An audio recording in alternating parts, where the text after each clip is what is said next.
Replicon Radio is brought to you in part by Lex the Hexmaster and the Shadow Army. Oh, yeah. Yeah. Shout out to the sponsors all day. What up, y'all? We are back. We are live. Repliconradio.com as well as up on the YouTube. Hello. It's a brand new stream over there, so make sure you guys share it out. Let the people know. Because we don't want you guys to miss out on the action. You know what I'm saying? We got to restart and get it all up, and here we are. So tell your friends, tell your mom, tell your dad, all your Facebook friends that you really don't know. Let them all know, man. We're here. We're live. And as we do every week, we have a special guest. Let me hit the button here. Yeah. We do have. Give it up for hopefully our new friend, Stubby from Lucky Boys Confusion. Yeah. Hey, what's going on? How are you? Welcome, sir. Hello. Did I mess your name Thank you up? for having me. Thank you for taking time out of your busy schedule to do this for us. Absolutely. Sure. It means more to us than, well, I don't want to say it means more to us than it does you, but We appreciate it. Is what you're trying to say. we appreciate it a lot. No problem. No Hell problem. yeah, man. Yeah. So yeah, welcome to the show, man. Essentially, I was gonna jump right into it, man. We like to get to know people, man. We want to hear, we want all the people who are familiar with you to hear the story, and the people that aren't familiar with you, hopefully they get a better sense of who you are and who the band is, and they get to know you, and they become fans, and they go check it out and they hear it. So like we like to go way back in time, man, back to the roots. So like from my understanding, I think you grew up in like Chicago area, is that correct? Yeah. So we grew up in the western suburbs of Chicago. Awesome. So like, Yeah. So I guess just you personally, just kind of growing up before like the band thing started. Like, what was kind of like your first influence into music? Like, what kind of got you in? Like, just as a fan, like, were you like a church, or just like what kind of got you started? Yeah. So for me, I grew up. I'm East Indian, so I grew up with that culture. But my upbringing was real strict, so I only had like Indian music in the house. So by the time that I started listening to Western music, I was already like 14, 15 years old. So my first introduction to all that stuff was the grunge scene, and then the hip hop scene around that time. But yeah, so I didn't really, my first influences in music were actually like East Indian. And you can hear it a little bit in the music, but yeah, I didn't really get into that. And by the time I got into it, I was older, so I just took it all in. Everything that I could consume, I would.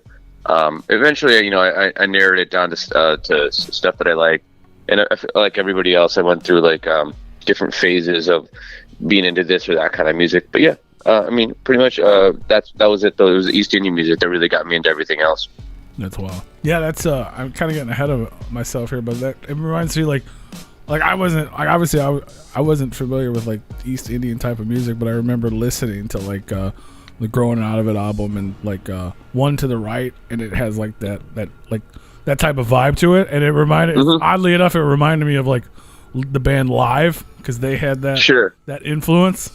But obviously it was, you know what I mean? And I didn't realize what that was like at the time, but it's really cool that it's yeah, it's just different. They use different scales and things like that make it sound a little bit sadder, darker sometimes, stuff like that. Yeah, but it totally, I liked it because it separated me from a lot of the other people doing the same style. So it was cool. For sure, absolutely. And is that so growing up, would you guys like, is that like would you like go to like, is that like a religious thing? Would you like sing? Would you like go to church and sing those types of songs, or was there like? Nah, not really. But kind of. I mean, it's in that kind of music, but most of it was from like Bollywood stuff. Okay. Like the movies. So the movies and the Indian movies are where most of the music comes from. It's almost like they were stuck in the Sound of Music type movies, and they're still doing them, and so every movie has like 5-6 songs, so it's like it's an album that comes out every time a new movie comes out. So it's but the soundtracks aren't like the ones that are here, where there's a few soundtracks that you might get into here and there, but that's where most of the majority of music comes from, the movie scene. So yeah, so it's just like it was very, very much part of pop culture, less like religious. Okay, that's pretty cool.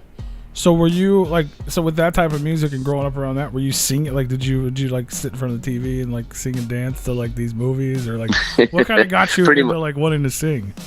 Yeah, pretty much that. And my mom sings a little bit, but yeah, I would just see these movies and that sing along to them. It was fun.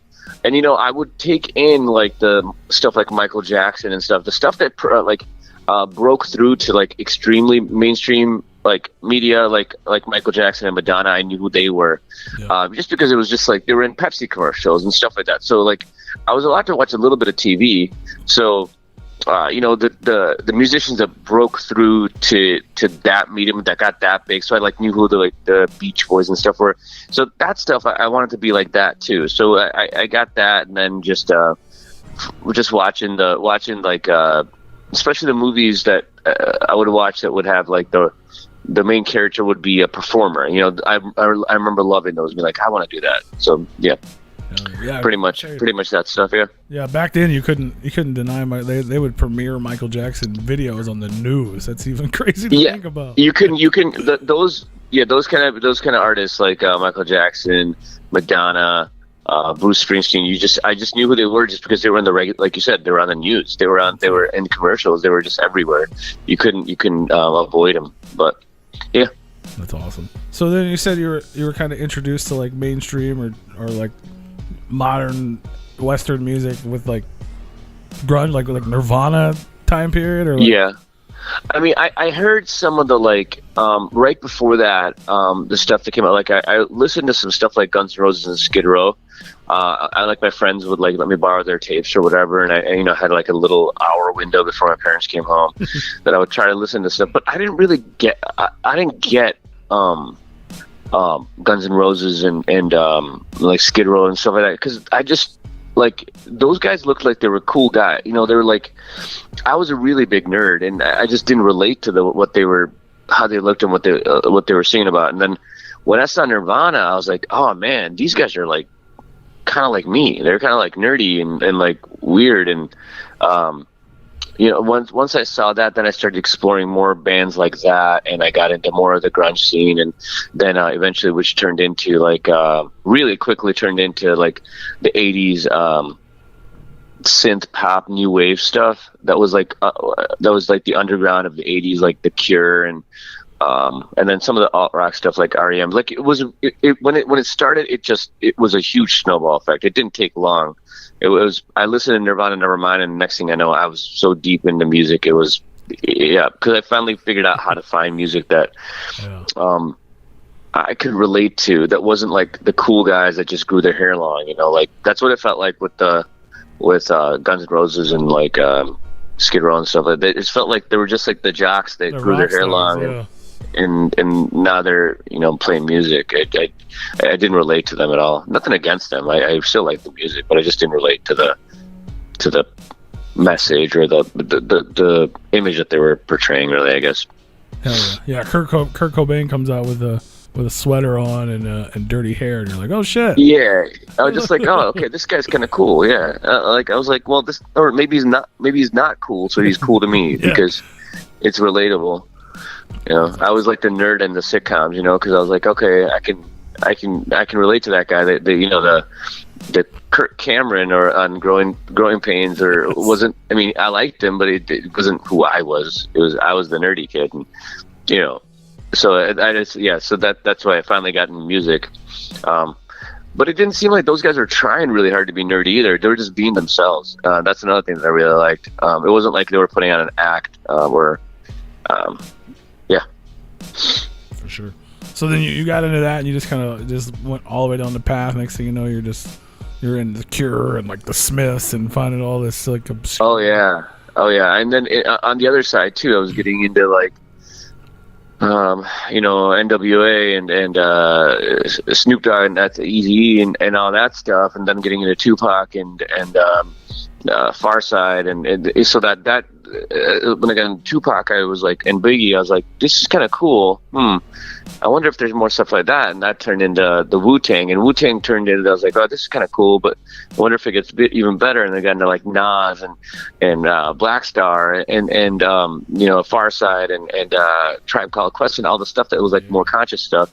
It's just like anything else. It tumbled into like me getting into like into that kind of stuff and Beasties and that kind of hip hop stuff, and went into reggae, and it all just kind of one led to the other is kind of thing. And next thing I know, like I said, I was just engulfed in all sorts of music and went through different phases of really getting deep into stuff, and then pulling back and refocusing on a new kind of music. Yeah. You were just deprived for so long, and now you're just surrounded by all the good Well, that's shit. what it was. Yeah, like, oh, exactly. All of it. Yep. That's awesome. Yep. I just wanted to consume as much as I could. Yeah, and I did. And then after a while, you get burnt out too, and you take breaks, and you can get discover new stuff, etc. So now, was that like? Were you like being rebellious in this time? Like, was that something like your parents and your family were against, like that type of music? Is that why you? Oh, for sure. Yeah, I was a horrible kid. I was definitely the classic. I was a bad kid. There's so much we can get into, but I was always in trouble. But the thing is, I was also very, I grew up in a household that it was very rarely was I disrespectful or rude. That's why to this day, I have the most unexcused absences in the history of my high school, but I never got suspended because I don't know. I was always just nice. I was like, yeah, then when they asked me, well, what were you doing? I'm like, I just didn't feel like going to class, and I just would always be nice. And of course, there was some other stuff that I got into. I don't know. I was definitely a bad kid, but I was always I always kind of had a good head on my shoulders still, and tried to maintain some kind of future for myself. I wasn't just throwing myself, pissing into the wind and expecting a result. I just had a certain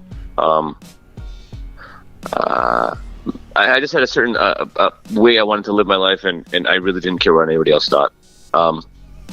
So you were rebellious, it ended up pretty good. So yeah, rebellious but respectful. He was a heathen that didn't break any laws. Hey, there's nothing wrong with that. Well, that's not true. But, but I didn't see a point in you can still. I was still able to do whatever I wanted. Not really as much as I was still did what I wanted when I could, without without being too disrespectful to my parents or teachers. The cops, that was a different thing. But we didn't really ever get along. But yeah, parents and teachers, they were just trying to help. They were just trying to. And I knew that. I just didn't really much care for their rules. I hear you. So, for sure. Yeah. That's awesome, though. So you get basically you're bombarded with all this music. You're like, holy shit, there's all these things I can do. So then, what was it that made you like, all right, well, we could do this. Let's make our own. I know you started as a Farm Boy. Was that the first? Yeah. Mm-hmm. How did it come about from just being a fan to let's do it. Let's make it happen. Oh, well, I think it was I don't know. I think I was at my buddy's house, and he played keyboards, and one guy was playing drums or whatever, and I was like, oh, this is cool. And they handed me a mic, and I started singing. I was like, oh yeah, I always did this, whatever. I used to do stuff for my mom's Indian functions and whatnot, and just we'd sing songs from the movies and whatnot. But once I started hearing some of these other bands that were coming out, and I was like, wait, I can't. And not it wasn't. I wasn't even coming at it in a cocky way. I'm like, I think I can sing as good as this guy, if not better. I was like, oh, okay, well, whatever. And I still didn't think much of it. Then my guys asked me to come in. I was just sitting at in the lunchroom, and they're like, yeah, we're looking for a singer. I'm like, I don't know, I'll come try. and they came. I went and went down to a basement and sang some stuff. Just like it was like Radiohead stuff and Pro Jam, and like I'm like, well, do you have any songs? They're like, yeah, we have a bunch of songs. And I'm like, okay. And they played some like guitar stuff, and I remember being like, that's guitars. That's what I didn't really think of that as a song. I just was like, okay. So the one I realized, so we put together some songs, mostly covers and a few originals, and I wrote some melodies and lyrics to their guitar parts, and I remember we played a small show in our rehearsal space. I mean, we're talking about high school here, Yeah. We played and we some people came and played the song, and they're like, "Whose is that?" I'm like, they're like, "Oh yeah, Stevie wrote that." They're like, "No, he didn't." And I'm like, "Oh, I swear to God, I did. We just wrote it, 4 or 5 days ago." They're like, "You really though? Who wrote that though?" And I'm like, okay, I must be onto something here. So, I still didn't think much of it. It was just the other local bands, saying, "Oh, yeah, you guys are good." It just started once the crowds went from like, once we weren't able to recognize the people in the crowd anymore. I was like, wait, this is, who. I don't know these people, and they know some of the words, and we haven't even put music on. That's when everything kind of started being like, holy shit. Wait, yeah, I'm like, I might be good at this, this might be more than just like, just messing around. And I always thought so, but you never, artists aren't exactly.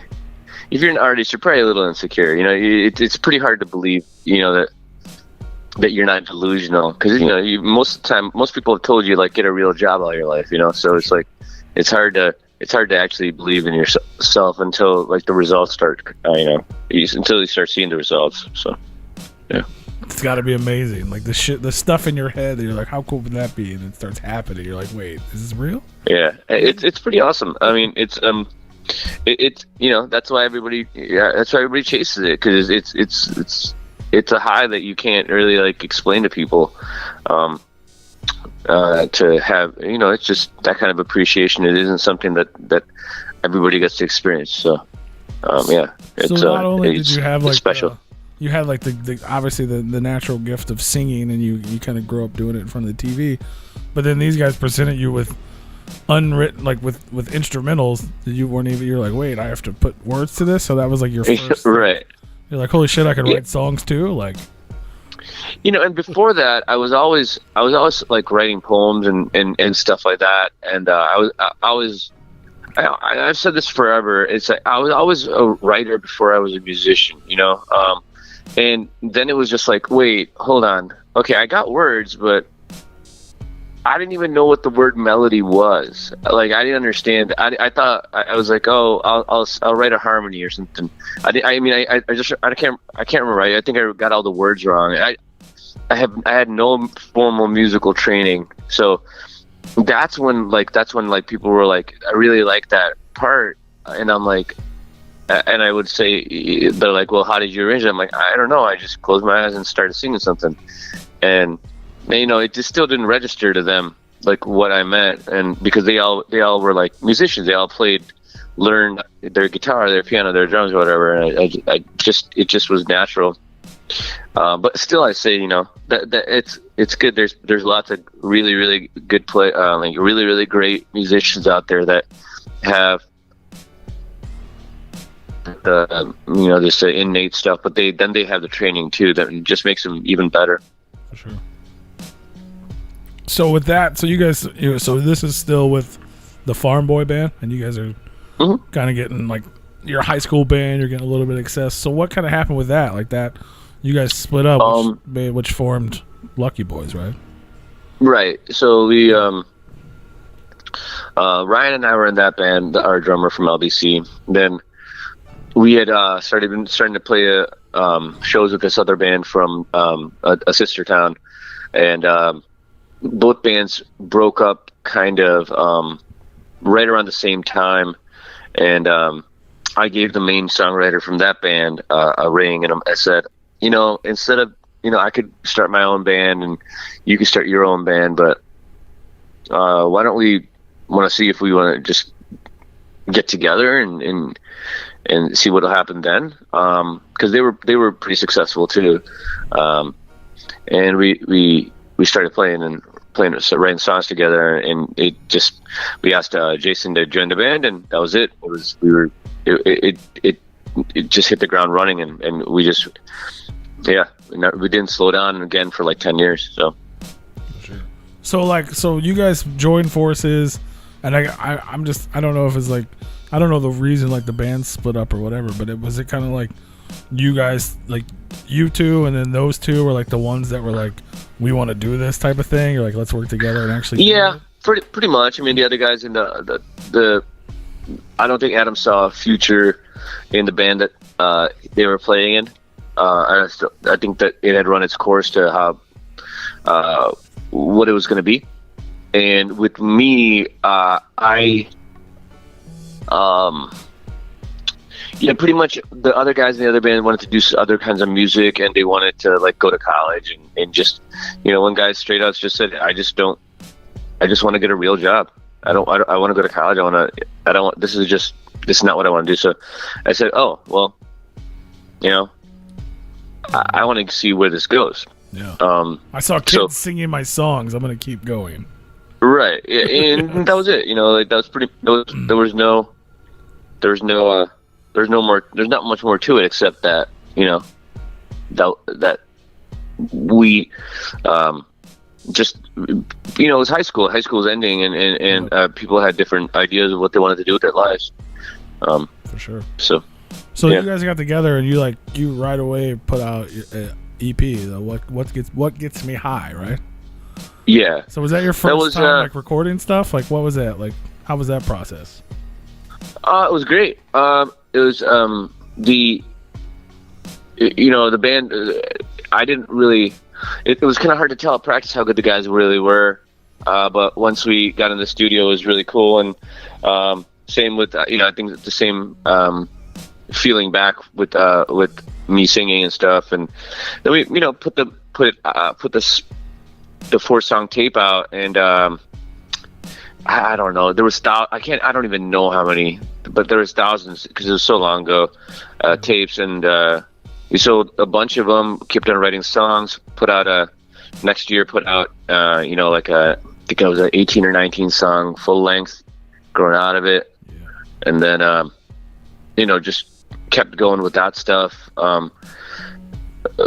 It was that whole time between, we can just encapsulate this in like a couple sentences here. From 97 to 2000 was just like a whirlwind of playing local shows and bombarding the Midwest with whatever we could. And we had a methodology of how we got the music out, and it was 300, like whatever the cost of printing the CDs were or whatever. Once we made that money back, we would go and order more, and then give out the next, like give half away. So everywhere we went, we were just giving away music. And these days it's kind of funny because that's what you're doing now. People are like, oh, just give away the music and the rest of it, and let your show or your merchandise be what helps you stay afloat. But it's just interesting how everything kind of like goes full circle. Anyway, so 97 to 2000 we put out that 4-song EP, then the full length long ass album, 18, 19 songs, and we followed it up with Soapbox Spectacle, which was like a 6-song, but it was a repeat of a couple of songs from before, just we re-recorded them, and that got us on to Q101 on a regular rotation, and all the labels started calling. So that was with oddly enough, the dumb pop song is what got the interest of labels. That's hilarious to me. Yep, it's like just like I knew it. I knew it right when I wrote it. I was like, or we wrote it. Sorry, but I just knew it. I was like, this got to be called a dumb pop song, man. Like it's this is going to be the thing that's. And once we got called and told that was going to be on the radio, I was surprised. I was happy that we were getting the shot, but I was not surprised that it was that song. It's just, it's a dumb pop song. I mean, so. That's so funny. And you go through like different genres on that song, technically, right? Like it's a sure, yeah, like a little reggae, a little ska, a little punk rock. So what was that like? So you guys, I mean, essentially you're brand new. I mean, obviously you guys are doing, big in your area, doing the Chicago, the Midwest, like growing pretty quick for a band that's only been around for a couple of years, and now you're playing on the radio. I'm sure you guys are freaking out about that. You did the video for that too. But now you have these like legit record labels, and obviously, especially back then, that was like, as far as we knew, the only way to get big in music. Like, what was that like? Like, what was going on through the minds for you and the band? Like, were you guys just losing your mind? Like, what was happening? I wish we were a little bit. It was exciting times. But.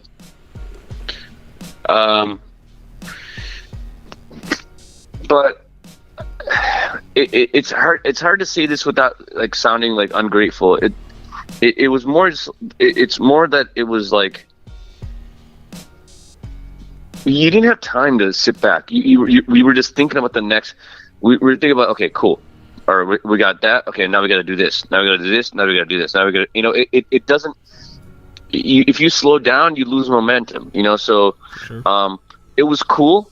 I think honestly it was cooler for our friends. I'm sure, yeah. You know what I mean? Just to kind of like all of a sudden they're in the VIP sections for these shows. But the thing is, they were drinking and having fun and enjoying the moment.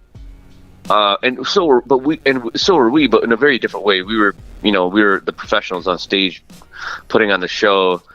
Dealing with all the stuff before and after, and but for everybody else it felt like a party, so I think that we were focused. We were I don't think we were just really basking in the moment too much at all, actually. I think that it was like, let's go, work. So then you guys ended up eventually signing. You guys chose, I guess, I'm assuming you had multiple options at that time. You guys ended up going with Elektra Records. Sure. I mean, there's a couple, yeah. We had every label call us, but at the end it ended up just being Elektra. Yep. So and then you guys did the album, which a month ago just celebrated its 20-year anniversary. Yeah. Throwing the game record. You guys did a whole live stream and like a big thing for that, right? Yeah, it was awesome. And we're actually even thinking about doing an encore presentation of it because it was so popular. We thought it would be, we thought it would go over well, but we're really surprised by how well it really did. It's always surprising to me how many people are still out there that are just willing to spend their hard-earned dollars on listening to us or hearing us talk, or even, and so it's crazy. But yeah, it did really well. We just did it, and like I said, I know there's pretty high demand for us to either put it out for sale or stream it again. So we're working on something like that, but I don't have any answers yet, unfortunately. So there you go. Well, hopefully for anyone who missed it or just now learning, hopefully we'll have some news about a replay or available to see it again. I'm one of those people. Check our social media, and we'll announce it if we're able to get anything done. That's awesome. Yeah. So yeah, 20 years. I mean, a lot of people say claim it as your debut, I guess, and a lot of it's like redone tracks from the original stuff. So your label debut, I guess, if you will. Yeah. I mean, I don't mind when people say that because at least it was an international debut. Yeah. So the other stuff didn't even have distribution. So then, like, we were mailing them out of our own houses for people, and that people ordered or sent checks. That's awesome, man. Yeah, that's so cool. So then it's just like after that, it's just you guys just kind of snowballed right into. Obviously you had some success with that. You guys you did like a freaking gum commercial, and then Commitment came out. Not too long later, and obviously that had huge success. Still, I think Hey Driver, is still your top your top Yeah, song, probably. like streaming and stuff. Like did you ever at this point yet have time to like realize the success, or like you guys are in a Looney Tunes movie, man? Come on. Well, kind of. I mean, it was sinking in a little bit more that this is real and things like that. But at the same time, we were struggling with the label to get another record. Getting a commitment was tough, and then it was real rough because by the time that they figured out that they wanted to go with Hey Driver and go to alternative radio with it, and that they ended up Warner Brothers got sold to 3 billionaires and just pretty much dropped anybody that wasn't in the black. So it was like, so we didn't get a chance because we were about to blow up. We were about to be added to 30 radio stations across the country, like big radio stations, and like the QN01s of every town, and then just the week after that they decided that and announced it to us, they got bought out. So I mean, so again, we didn't get a chance. So again, we were back to, all right, hurry up, the hurry up and wait, and let's go hustle, because if you want to keep going, that we gotta find a new home, find a new label. Yeah. So I mean, you guys are basically just, you're at the peak of your career, and you're just become basically like victims of a buyout and getting dropped. Yep. Like, that's fucking, yeah. I remember, like, I listened to you guys. I was a fan. I mean, I am a fan, but I was a fan then. I remember, like, when this stuff came out, and I was like that record was so epic, and like, Hey Driver and the title song Commitment were like two of my favorites, and like, and the drums on that record for some reason are just intense, and I always used to drum in my car. Oh, that's awesome. And I was like, sure, Ryan would appreciate that. Yeah, but I was like, like me and my buddies would listen. I'm like, oh man, like, and then all of a sudden it was just like, where the fuck did they go? You know what I mean? It was like, they're like yep. So then, like, you guys had to you're back to square one essentially, like. Yeah, and it was tough. But it's like at the same time, that's just what it was, and it wasn't. You looked at it and you go, well, it was us. It was Third Eye Blind got dropped. Like it was. Oh, yeah, it was it was basically everybody except Missy Elliott and Metallica. It's just sad. But it's not my like style to be like,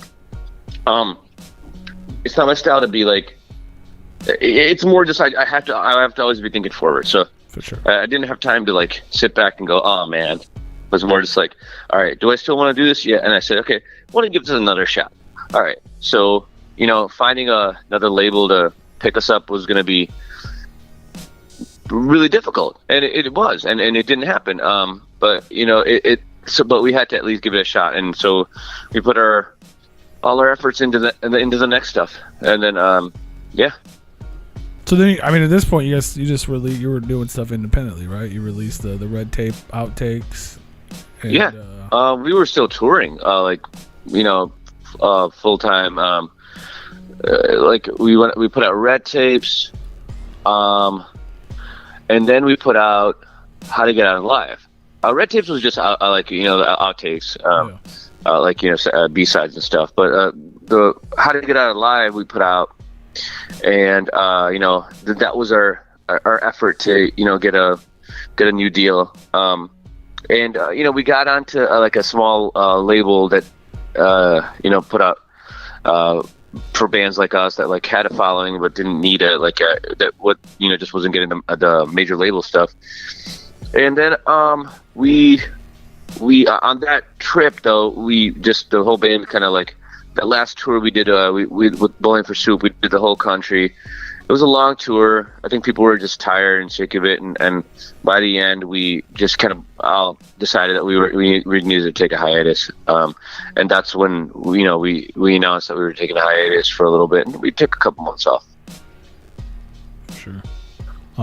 Yeah, was that like I think people thought that was going to be like a bigger thing, like speculation there. Well, it was gonna be, but then we thought about it like typically in rock and roll, it's better to burn out than fade away, but we were like, why not let's try the other way. And that was in like 2006, and we said, how about this, when people stop showing up to the shows, we'll stop playing. And 15 years later, we're still selling out shows. So I mean, it's just like okay, well, it was the honest plan. Like, hey, let's not devalue the band. Let's only play until the shows are successful. So. Sure. Or what we deem successful. No offense to anybody else that is like, well, if I bring 800 people, like, yeah, okay. I mean, I get it. I just meant like for us, we had a benchmark, and as long as we keep hitting that one, we'll keep playing. And here we are. Yeah. Awesome. Well, we're glad you're still here. Glad it's still working.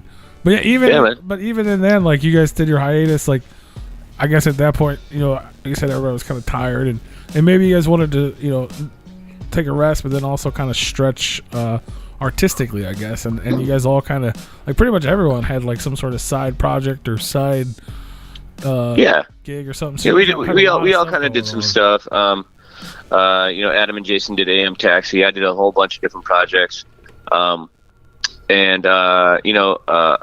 It's just that other people started careers here and there.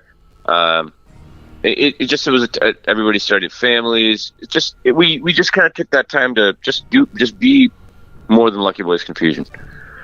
So it's great. It was a good time. Tons of stuff. I mean, you like you said, you did tons of other, like, what was the Shock Stars and Super Happy Fun Club.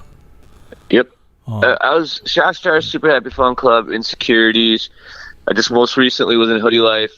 And that's not even like really over yet, but it just got killed by coronavirus. And then I mean, I guess I don't really mind announcing. I haven't really announced it yet, but I'm putting out my first solo record here sometime this year. I'm recording it this summer, so hell yeah. Pretty excited for that too. So yeah, I mean, we're just going. We'll just keep going until people stop showing up. Well, as long as you keep putting it out there, we're all going to keep going. Yeah, man. That's what this feels like, so excited. That's the way to do it. So then you guys kind of, I mean, like, you weren't really split, but you guys kind of came back together, like 2009 or so, and started working on the Closing Arguments? Well, Closing Arguments was another B-sides thing. It was a bunch of stuff that we already had just recorded, and then we recorded in 2006, before we left for that last tour. Adam and I were working on a song, and we wrote it together. So neither of us were using it for our other projects. So I said, "Hey, why don't we record that song?" And why don't we record that song and then put out all the other stuff that we recorded with Dan Dazinski. Most of those things were like one take kind of things, but the songs are good, so we were like, oh, let's just put them up. So that's what that was. It was just a bunch of stuff that we had left over. But yeah, there was only one real song that we recorded, like went into the studio and recorded for real. So that was that first song. Okay. So then you guys were touring, you guys were doing your thing. What's kind of, obviously there's some like, I'm not really sure what all was going on, but like, you guys didn't put another record out until 2017. So, right. So what? Yeah, because we were never gonna. That's what it was. It was called Closing Arguments. Yeah. We were done. And then Joe died in 2012. Which, but before that, I was kind of like. I was like, well, maybe we can do something. I don't know. You'd go back and forth. I'm like, no, I don't want to. And then maybe, you just back and forth, And then Joe died and everything. I just, there was no, I just didn't want to do anything for a long time. I didn't want to make a record without him, and it just wasn't the right feeling. So with that all, I was still writing a bunch, and I don't know. I think it was like 2015. I was just sitting around, and I'm like, and I just texted Adam, and I was like, I'm busy, with the Super Happy stuff, but I have this one song that I just don't feel like. I feel like it just can't be anything. It has to. I think it just has to be an LVC song. I'm like, and I'm like, I got a bunch of other stuff too, but I want to show you this one and another one, and or actually, I think it was, I just went over there to show him that one, and then, I just ended up showing him a bunch of other stuff too. But, I was like, yeah, he's like, yeah, couldn't go over there. So I went over there, and then within 2 hours, we had 2 songs written for Storm Chaser, and I'm like, do you want to do this, man? And he's like, yeah, let's do this. So we brought the songs to Ryan and Jason, and we're like, hey, what do you think? we were I think we were rehearsing for another show, and I'm just like, hey, we got these songs, what do you think?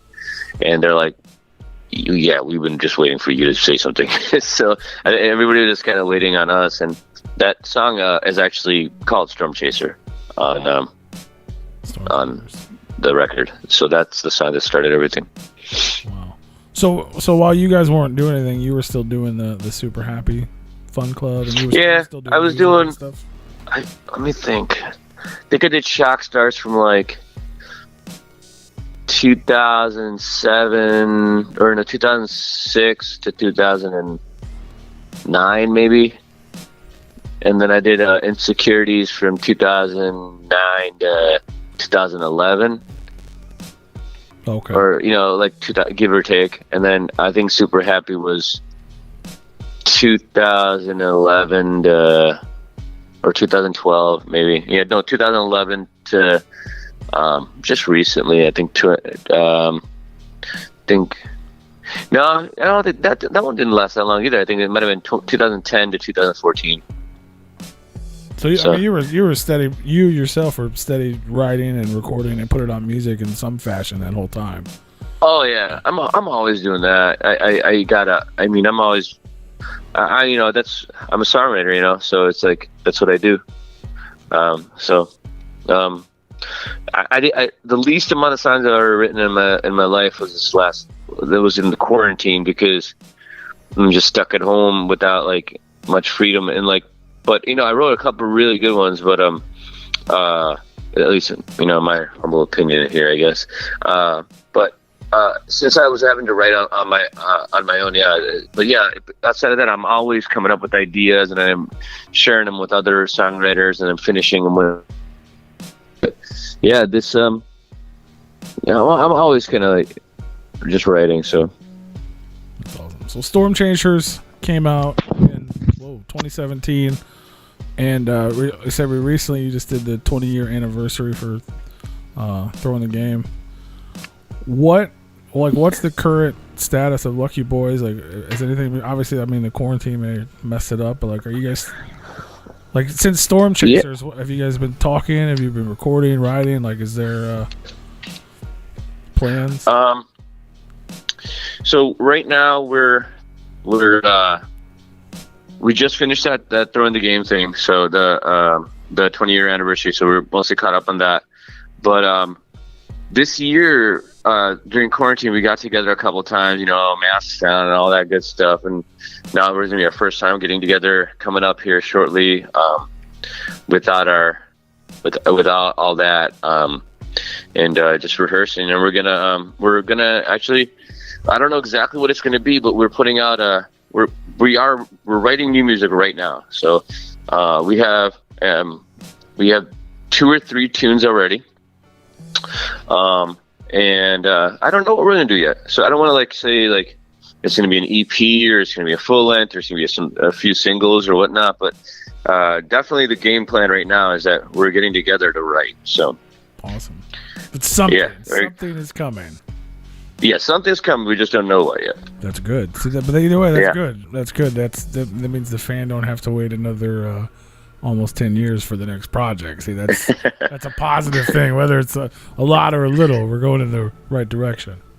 Sure, it'll be something. So I'm excited for it. And with the 20 years of Throwing the Game, that means commitment's coming up real soon too. So yeah. that's right. I don't know. I think the band's kind of sick of all the 20-year stuff. But we'll see.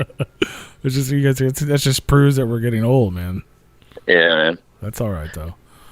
And now things are opening up again. Like, can we?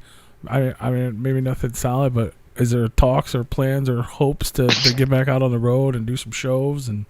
Absolutely, just nothing. I mean, let's just say that there is stuff in the works. I just can't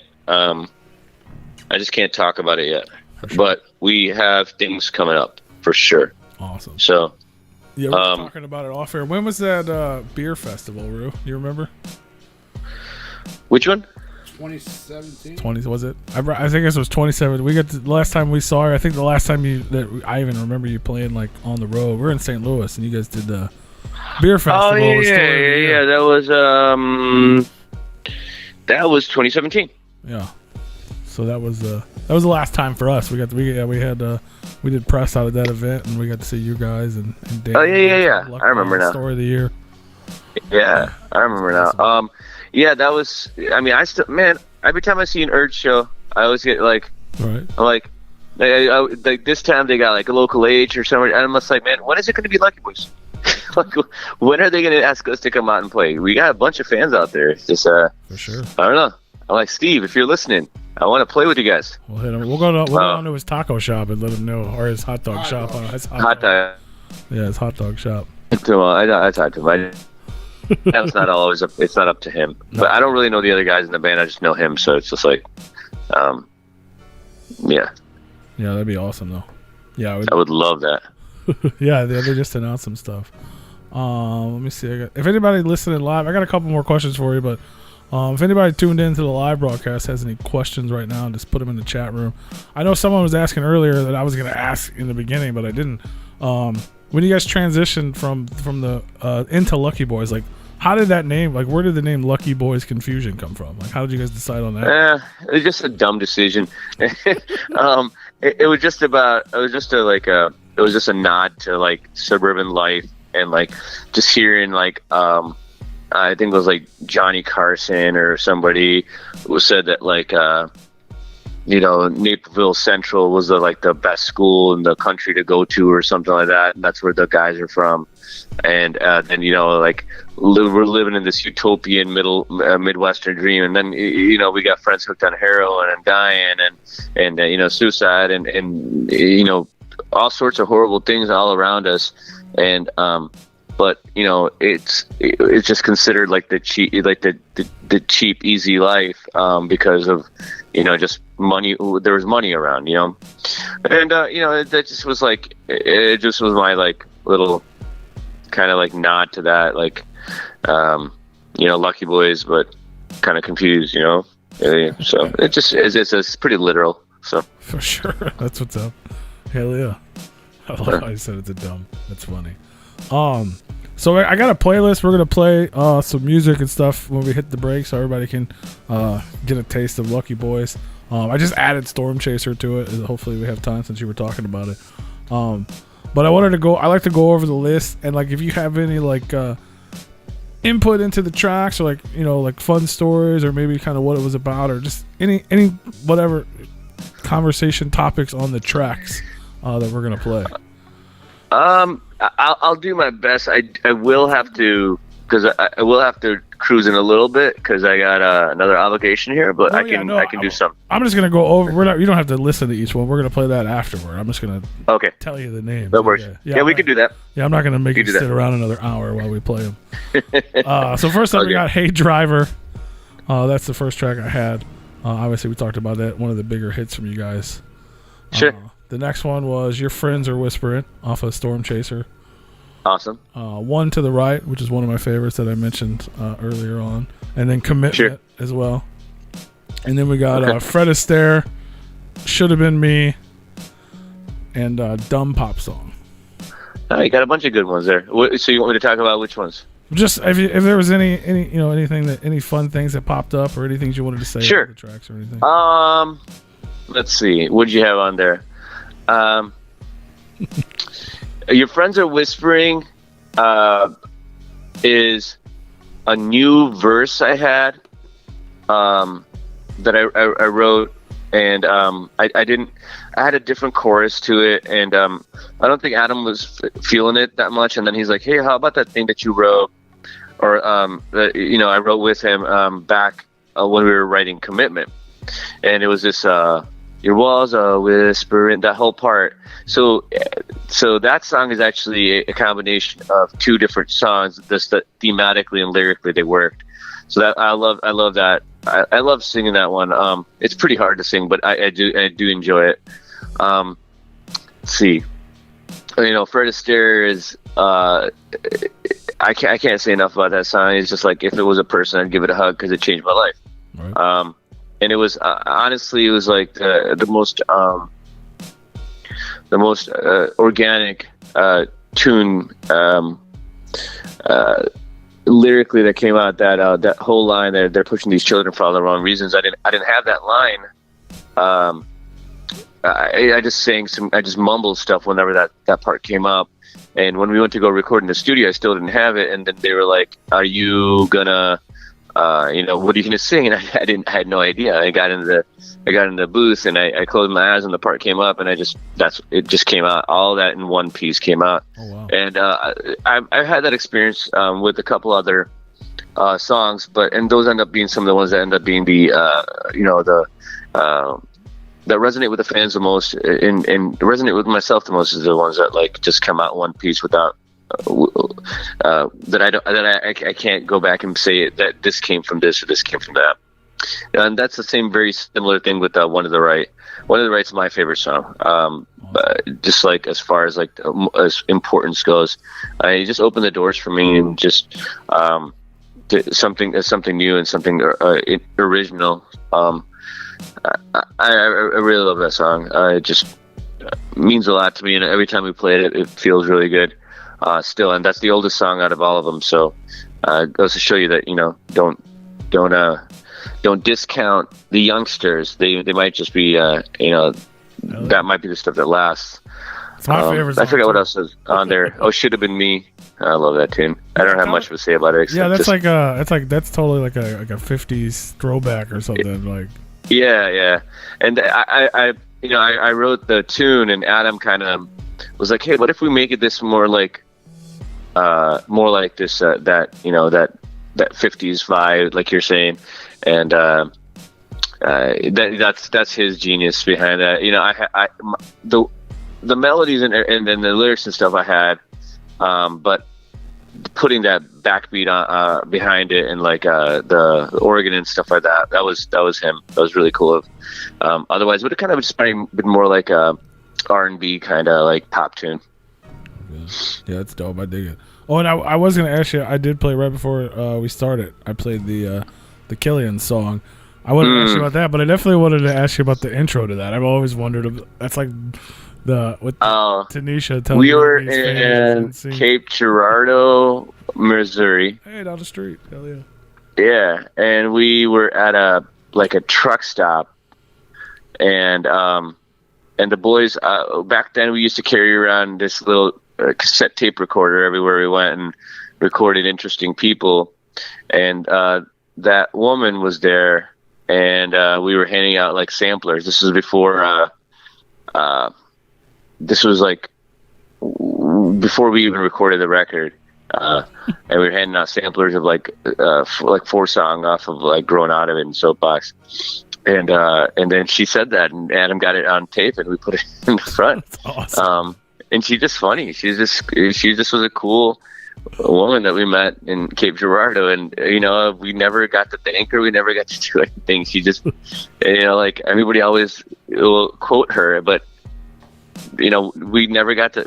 So if Tamika, if you're out there, thank you. We just, she was just a fun lady that we met at the truck stop. So, it's not like we were exchanging numbers. That's awesome. Shout out to Tamika, for sure. Yeah, absolutely. Well, hopefully y'all are as big as NSYNC someday, because they don't even exist anymore. But you did better. You lasted longer than they did. Yeah. They did, they're just a couple $1 billion richer. That's all. No big deal. That's all right. That's monetary. What's money, right? Yeah, it's just monetary. That's not real rich. Yeah. Nobody needs that. That's awesome, man. Well, I got one more question for you before we let you go. We asked all of our guests the same shit because we're completely unoriginal. But essentially, man, you got 3 albums, 3 records that inspire you, either as an artist, as a man. Maybe it's the one you cry to in your car when you're sad, or the one you punch the walls to when you're mad. Whatever it is, just 3 records you could not live without. What would they be? Ooh. Oh, wow. Yeah. I would have to say... Oh, man. I would have to say... I'll say Beatles, Let It Be. Ooh, that's rough. Because I want to see a bunch of other Beatles ones. Beatles, Let It Be. But if I had to, I would do White Album because I just get more. Right. Could have done a album. But yeah, Let It Be, let's just say.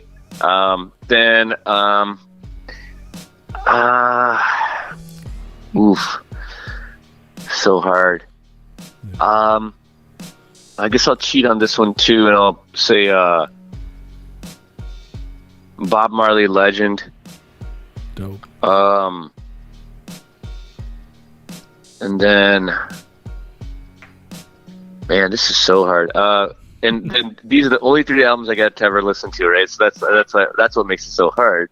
And I think I'd have to. Yeah, I think I'd have to go with Prince's Purple Rain. There you go. But I would still say I would feel completely incomplete. I'm just trying to think that that's all I can listen to. Then for at least it's mixing it up. Yeah, for that particular plane crash, that's the only albums you get. But if you get another one, then you can bring another 3. It always next time. Yeah, next time it's just going to change. Hell yeah. Those are good. This time I'll go with those 3 then. Hell yeah, those are solid picks. If I had guessed, I was guessing either a Michael or a Prince there. Yeah, just because it gives you that. It gives you that too. But if I was going to do Michael or Prince, I have to do Prince because there's more in the music there. So if you're only going to listen to that, at least you can learn. There's more to like digest there than the straightforward pop that comes with like Thriller or whatnot. Even though that Quincy Jones production is amazing, right. But I think just the Prince stuff is just a little bit cooler. It's all that slash. You can't deal with all that slash in there. You mean in Michael's stuff? Oh yeah, and Dangerous. Yeah. I think after about 20 Michael songs, they would all kind of just start blending together, kind of just start sounding the same. And the lyrics, I mean, there's some stuff that's okay, but like lyrically, it's Prince just gets a little crazier with his words and poetry than Michael ever really did. So. Hell yeah, man. Exactly. Well, that's awesome, man. Well, we look forward. So you just announced today, right here, exclusive. You have a solo record coming down. We got something new for Lucky Boys coming. Let everybody know where they can follow you, where they can keep in touch, where the news is going to drop. Like, how can they? Yeah, we're pretty active on our Facebook. That's just facebook.com/Lucky Boys Confusion. We got at Lucky Boys Confusion for Instagram, and I think it's at Lucky Boys Music for Twitter. And that's probably the best way to keep in touch with us. And I'm really easy to find as far as like just my email or like whatever. If you want to find me, if you need me, I can probably help you out, whatever. And then all of our pages. I got my studio page, and then Adam has and Jason have their pages too, and we're pretty good about responding to like messages and stuff like that. It might be a couple days, but yeah, I do my best. Hell yeah, man! Well, yeah, make sure you guys follow them. Look for the new records, the new music, and hopefully an announcement coming soon on what's going on with the 20-year anniversary show. Hopefully a repeat or a purchase available, and we'll let you guys know too. We definitely appreciate you taking time to hang out with us today, man. It was awesome. You got it, man. I want to officially welcome you to the Replicon Radio family. Whenever you guys got something going on or whatever's happening, man, just let us know. We're always here for you, brother. Awesome. I'll jump on. We got something in us. Hell yeah, man. Well, we appreciate it. All We're right. going to take a break. We're going to play all this music for everyone to enjoy, and we'll talk to you soon, brother. Cool, man. All right. I'm gonna hop off. I gotta jump on this other interview. All Talk right. to you guys soon. All right. All right.